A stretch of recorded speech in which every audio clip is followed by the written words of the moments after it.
मैं ओम अग्रवाल सद्भाव सेवा फाउंडेशन का मुख्य ट्रस्टी एवं चेयरमैन हूं और पिछले 7 सालों से इसके विभिन्न कार्यक्रमों में हम लगे हुए हैं। 600 से अधिक विद्यालयों में, क्लब्स में, सोसाइटीज़ के माध्यम से हमने करीब 4 लाख लोगों तक हमारी बात पहुंचाई है कि इस बर्बादी को हम रोकेंगे। तो अगर एक एक कदम सब चलेंगे तो बहुत कुछ होगा। उक्त आज संगोष्ठी भोजन बर्बादी विषय पर आयोजित की गई है। मैं सद्भाव सेवा फाउंडेशन और सहयोग चैरिटेबल ट्रस्ट की ओर से आप सभी महानुभावों का हार्दिक स्वागत करता हूं, अभिनंदन करता हूं। जैसा कि मैंने निवेदन किया और आपको स्लाइड के माध्यम से काफ़ी कुछ जानकारी हमने दी है, हम पिछले करीब 5-7 वर्षों से इस विषय पर बहुत गंभीरता से काम कर रहे हैं। देश और दुनिया में लगभग 931 मिलियन टन भोजन बर्बाद हो रहा है। 1 मिलियन टन में 10 लाख टन होते हैं और करीब अकेले हिंदुस्तान में 1.5 लाख करोड़ रुपए पर साल पर ईयर भोजन बर्बाद होता है। ये पर्यावरण की हानि है, ऊर्जा की हानि है, मसालों की हानि है और जो विभिन्न प्रकार की जो भूमि है इसमें लगी हुई है और आप उसको बड़ी मुश्किल से भोजन का निर्माण करते हैं। प्रकृति का दोहन होता है, किसान अपनी मेहनत करता है और फिर वो भोजन अपनी थाली तक आता है और अपन उसको वेस्ट कर देते हैं या बर्बाद कर देते हैं। तो क्या आप सोच सकते हैं कि इस तरीके से एक छोटी बच्ची ने, जब हमने सवाल पूछा कि भाई वो पूरा पानी, पूरा जो भोजन होता है उसमें वो लास्ट में भी पानी डाल के पी जाती है, तो उसका कहना था कि इसमें पिता की मेहनत है, माता की मेहनत है, किसान की मेहनत है, जो 6 महीने से भोजन पकाता है, खेतों में मेहनत करता है, हाड़ तोड़ मेहनत करता है, जी तोड़ मेहनत करता है।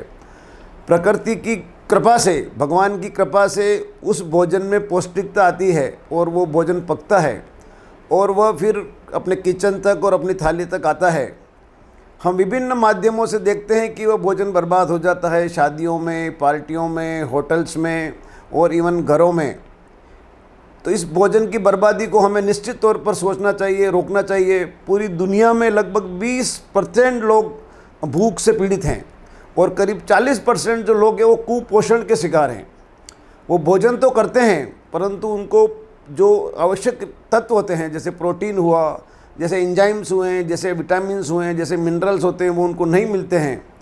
तो इस बचे हुए भोजन को हम या तो उन तक पहुँचाएँ और कैसे भी करके इस बर्बादी को रोकें तो पर्यावरण का भी बहुत भला होगा और आने वाली पीढ़ियों का भी भला होगा। वरना ज़मीन का जो उपजाऊपन है, हम विभिन्न कीटनाशकों के माध्यम से, विभिन्न प्राकृतिक उर्वरकों के माध्यम से बहुत सारा हम अनाज और विभिन्न तरह की फल सब्जियां पैदा करते हैं और फिर उसको हम इस तरीके से बर्बाद कर देते हैं।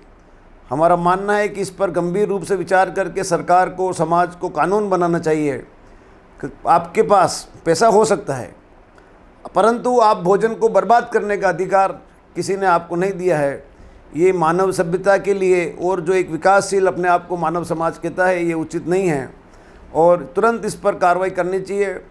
आप देख सकते हैं कि शादी ब्याह में जितना भोजन बनता नहीं है, जितना बनता है उतना खाया नहीं जाता है। कितने आइटम्स बनते हैं, इन आइटम्स की ज़रूरत क्या है? ये दिखावों के कारण बहुत सारी जो महंगाई है वो इस कारण है। अगर 40% भोजन को बना ही नहीं जाए और बाज़ार से ख़रीदा ही नहीं जाए तो उसकी उपलब्धता ज़्यादा होगी, गरीब लोगों तक वो भोजन पहुंचेगा, वो सामग्री पहुंचेगी। तो हमें इस पर बहुत गंभीरता से विचार करना चाहिए। उक्त संगोष्ठी हमने इसीलिए आयोजित की है, आप सब लोगों को इसीलिए आमंत्रित किया है कि आप भी अपने विचार रखें और हम इसको विभिन्न एजेंसीज़ जो हैं, भारत सरकार सहित, जो इसमें हमें रोकने में योगदान कर सकते हैं, हमें करना चाहिए। हमें निश्चित तौर पर थाली में उतना ही भोजन लेना चाहिए कि जितना हम कर सकते हैं। हमें भोजन उतना ही पकाना चाहिए कि जितना वास्तव में ज़रूरत है। एक पूरा आंकड़ा होना चाहिए, पूरे सिस्टमेटिक ढंग से हमें कैलकुलेशन करनी चाहिए कितने मेहमान आने वाले हैं, कितने आइटम बनने वाले हैं। और भी ऐसे बहुत सारे छोटे छोटे उपाय हैं कि जो पहले भोजन पहले आता है वो पहले करें। जैसे केले सुबह आ गए तो उनको अपन पहले इस्तेमाल कर लें, जो अगले दिन आते हैं उनको बाद में कर लें। एक केले के निर्माण का हो, चाहे एक एप्पल का निर्माण हो, उसमें बहुत सारी प्रकृति का योगदान होता है। एक एप्पल को पैदा करने में 70 लीटर पानी लगता है। 1 किलो चावल बनाने में 500 लीटर पानी लगता है। तो हम केवल भोजन ही बर्बाद नहीं करते हैं, पानी के साथ ज़मीन की उर्वरक शक्ति का भी नुकसान करते हैं, बहुत सारी ऊर्जा का नुकसान करते हैं, बहुत सारी बिजली पानी का नुकसान करते हैं, तेल का नुकसान करते हैं। आप सोचिए जितना तेल हम इंपोर्ट करते हैं खाने का आज की डेट में, अगर उस वेस्टेज को रोक दिया जाए तो वो इंपोर्ट भी अपना कम हो सकता है। निश्चित तौर पर आप सभी महानुभाव इसके बारे में सोचेंगे और हमारी ये संगोष्ठी सफल होगी, इसी आशा और विश्वास के साथ। क्यों सोच विचार हम न करते हैं, भोजन की बर्बादी क्यों हम करते हैं, समारोह में इतना क्यों हम बर्बाद भोजन करते हैं, भोजन की बर्बादी को रोकें हम, गरीब भूखों के साथ साथ पर्यावरण की स्वच्छता पर्यावरण की रक्षा करें हम, उस पर दया करें हम। भोजन की बर्बादी हम क्यों करते हैं, खुद से ही धोखा हम क्यों करते हैं, रोको इस बर्बादी को, खुशी खुशी जीवन जीते हैं।